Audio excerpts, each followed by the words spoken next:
I'm Edward Warfield. I'm the publisher of City Biz, and I'm honored today to interview Jennifer Burns, who's the Executive Vice President of Monday Properties. So, Jennifer, can you provide an introduction to Monday Properties? What type of properties do you own? The footprint, the square footage, just a snapshot of Monday Properties today. Sure. Thank you, Edwin. The current portfolio is over 5 million feet of commercial office buildings located nationally. We also have over 2,700 apartment buildings that are either under construction, delivered, or planned. And we're excited to continue to take our growth pattern forward into 2022 and look at additional emerging markets, both for the office market and for the multifamily expansion of our portfolio. And your footprint is obviously Northern Virginia, but you also have got properties in around the country. So tell us, where's... We do. We do have a national footprint, primarily located in Northern Virginia and on the East Coast. However, we do have properties in California, in South Carolina, and Connecticut. So we are continuing to grow. Over the last couple of years, we've expanded our footprint and are hoping to continue to expand into New York as well. And earlier this month, you were promoted to Executive Vice President of Asset Management and Operations. Can you tell us about your career at Monday Properties and the responsibilities of this new title? Sure. So very excited to take on this new challenge. I've been at Monday since 2011, and I've held various roles at the organization, starting in property management. And so today, my role takes on a lot of the departments that I previously managed, including all of our operating business lines, property management, engineering, construction, and parking, and then adds on the oversight of our asset management team, our information technology team, and our marketing team. We've also added some additional construction management support, which I'll be overseeing as well. So the role is expanded to allow me really to focus my efforts on the oversight of the full operating platform and the delivery of those services to our partners. And can you tell us a little bit about some of your technology initiatives? I know earlier this year you implemented the Monday VR, providing virtual tours to brokers and prospective tenants. Can you tell us about this program and any other technology initiatives that you're working on? Sure. I mean, obviously, the pandemic brought to light a need for technology in the CRE environment. And there's been a lot of talk over the last few years about prop tech and different technology initiatives. But it was no longer an if, but a when technology was really going to enter full force. And a bright side of the pandemic allowed that to push that forward. So we were able to launch Monday VR in February of 2021 and deploy this technology initiative to the market to allow both brokers and tenants to have full virtual access to all of our amenity spaces and our availabilities from a vacancy perspective. And taking control of this and building this tool ourselves was a priority that we felt needed to be number one as we navigated other facets of the pandemic.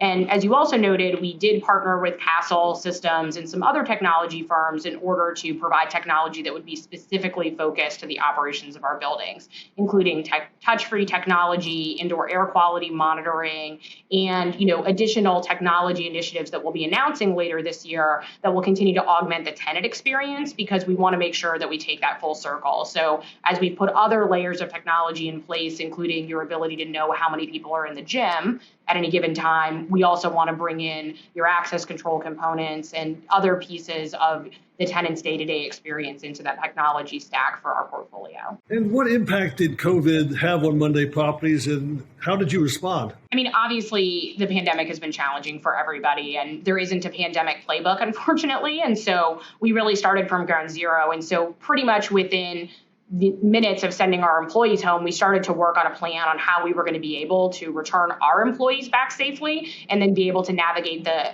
pandemic on behalf of our tenants in our buildings. So we built a very robust and well-publicized return to work manual that we shared with all of the tenants in our portfolio. They're customized per building. They have floor plans, signage, and even at the time at the beginning of the pandemic when we released it, places that tenants could order PPE. And so we really looked at our planning and understanding of how we approach the pandemic in phases. And so first we were really focusing on how we help and support, and then moving into the phases of now what other types of initiatives and changes can we make to our portfolio to make that experience meaningful and important to help employers return their staff to work in a way that works for them. We understand fully that, the world is not going to look the same after 18, 20 months of this pandemic. And so we've made really thoughtful investments and choices through our strategic planning during COVID to make these changes to our amenity spaces and to our buildings to really support and augment our, strategy to make both our residents and our tenants comfortable as we continue to approach the return to work. And is there a tenant, an example that you've worked with closely that you've sort of navigate through this return? Sure. I mean, I've worked directly with a lot of tenants in our portfolio, but we've spent time with Nestle and Politico and other large tenants in the portfolio. And really, candidly, a lot of the focus has been on some of our smaller organizations.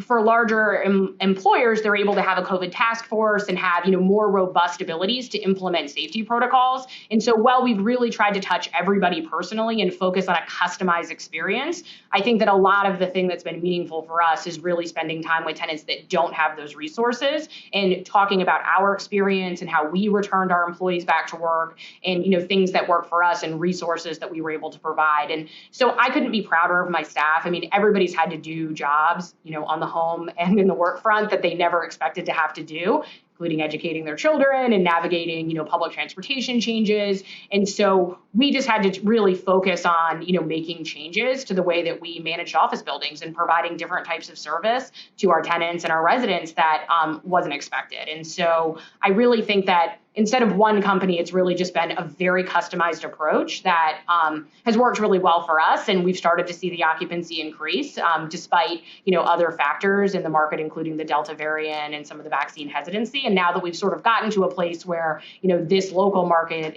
is, starting to really return robustly to the office, we're really excited about what that looks like for the future. So with your new title, are there any strategic plans coming in the new year that you could share with us or a vision of that we can see happening in the coming year? Sure. I mean, despite the headwinds that, were caused by the pandemic, the Delta variant, we've continued to grow. And that's obviously evidenced by our simultaneous closings that we, completed in the last week and a half for 3141 Fairview Park and 3 Ballston Plaza, which we're really excited to welcome to the Monday Properties platform. We also had, we sold the Hudson and Cane Bay, which were 2 of our premier apartment buildings in South Carolina. So, things have been moving at, a very fast pace for us. And so in 2022, we're going to continue that strategic growth pattern. We're going to continue to welcome our tenants and our residents back and really focus on those return to work initiatives. And we have really exciting plans for renovations for 3 Ballston and for 3141 Fairview Park. And so we'll be working hard on those initiatives and bringing those new amenities and new renovations to the market, in the second quarter and the fourth quarter, respectively, of next year. So is there any part of the Jennifer Burns or Monday Properties story that you haven't shared with us yet? I started my career in real estate and property management. It's always been, my secret sauce to success. And I suggest it to everybody as they come in that you can't learn how to be an owner operator of buildings better than when you've done everything from the ground up. And one of the jokes that I've made until recently is that I'd managed most of the buildings in our portfolio myself. So there wasn't a lot that I hadn't seen. And so I've really been able to see everything about the business plan from start to finish. And I think that helps me work on the new properties and work with our partners in a strategic way. Well, as I said, it's been a very exciting week for Monday Properties, and I appreciate your spending the time, and we look forward to seeing what's new on the agenda for Monday Properties.